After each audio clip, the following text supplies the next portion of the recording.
kararım.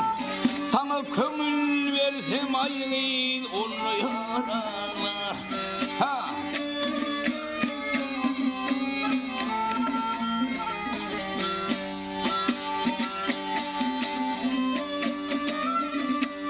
Kışkır işleti bilen bilim bağlığın, hasıra doğdu bilen ey bağrımdan.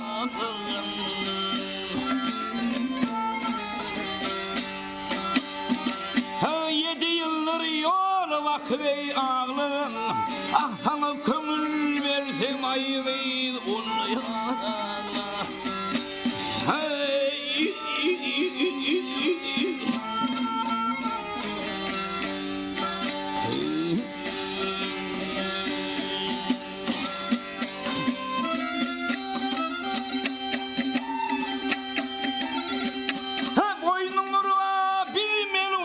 Kılmağın gözek yaşını ceyhun kılmağın.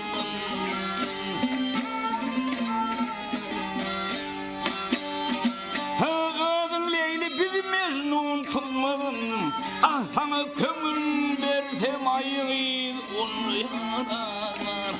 Ha.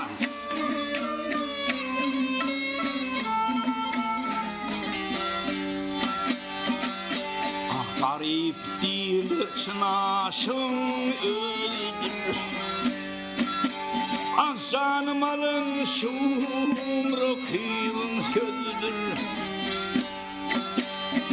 Ha benim yarım Şah Abbas'ın kıyıdır.